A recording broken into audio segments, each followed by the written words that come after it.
Lessons learned. That's exactly what has happened the last couple of times I've been out in 2021. But you know, the purpose of making these Texas weekly updates, yeah, obviously if I catch fish, is to share with you how I'm catching fish, where I'm catching them, etc. But also in situations is really just to also kind of set up what conditions present so that you can learn, so that I can learn. And even on the days on the water we don't catch fish, there are lessons to be learned. So let's dive into what's been happening. For those that may be new to the channel or watching this video, my name is Jeremy with Fishing the Lone Star. Would love it if you would subscribe, drop a comment below, like this video as well.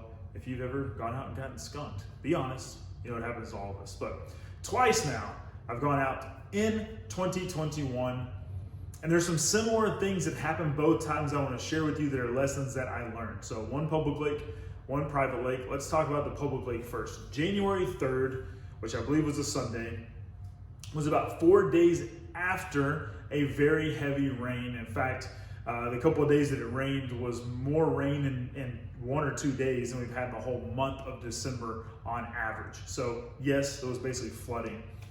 The small lake that I was fishing, say maybe around 350, 400 acres, basically is normally 2 to 3 foot visibility, which is pretty clear for North Texas, was down to probably about 6 to 8 inches of visibility. I mean, I was throwing a 6XD at one particular point and couldn't see that thing, which was a chartreuse blue back, couldn't see it until it was almost to the top of the water. I mean, it was very, very low visibility because of the flooding.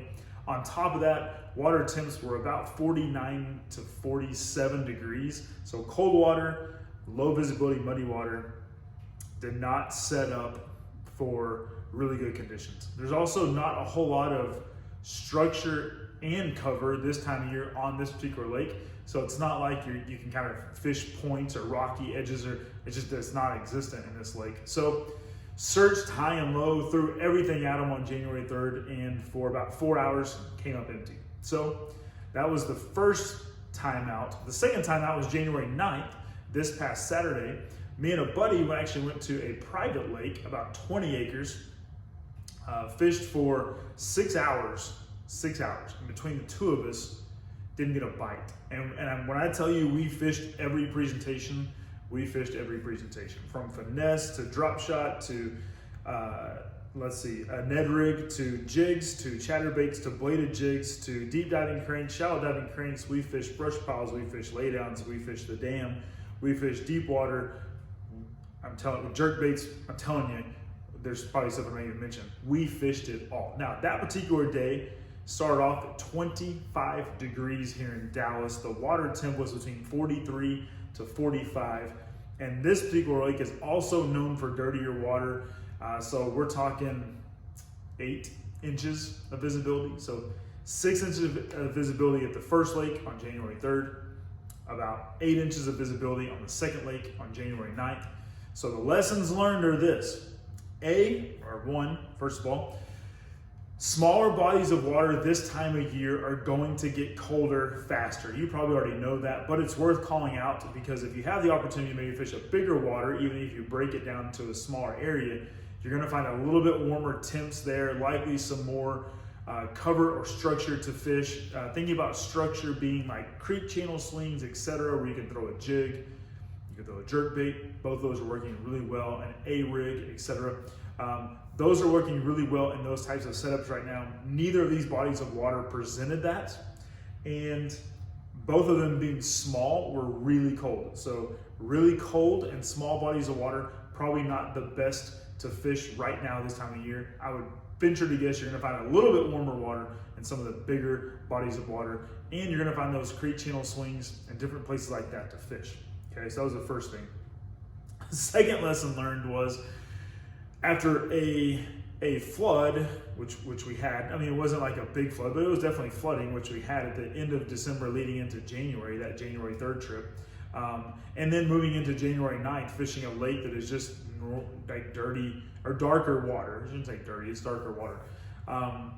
Both of those conditions, low visibility, whether it be muddy water, dark water, and cold, just don't really go together. If you can avoid it, go somewhere else. On the first trip out, I didn't know it was going to be that like that was actually muddy water from the flooding. I didn't really know it was going to be like that until I got there. And quite honestly, I thought that a couple of days removed from that much rain would be cleared out and the water would be better. But in a small body of water in a small lake, it just wasn't. Now, obviously, if you're fishing a bigger lake, yeah, some of the creek arms are going to get dirtier. The main body of water, the main lake, is going to be clearer or cleaner after a big rain. Not the case for a small body of water. So both these properties, I normally caught some really good fish both times that I've been there recently. I mean, 3.5, 4.5, 5.5 pounders.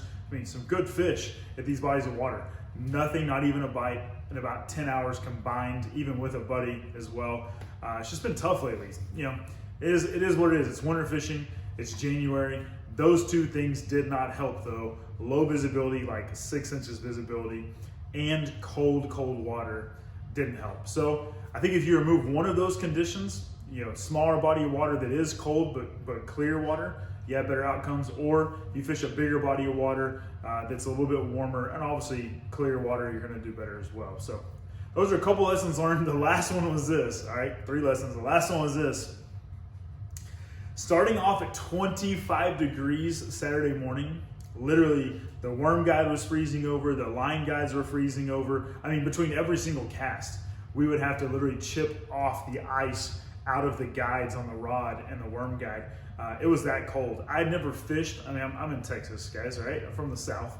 In Texas, it normally doesn't get 25 degrees, and most people don't go fish in that weather. I guess you could say I'm not a fair weather fisherman because I was out there in it. However, I'm not sure I will be again. It wasn't a whole lot of fun just because you're having to stop literally between every cast and chip off the first 3 guides and your worm guide. It was not great.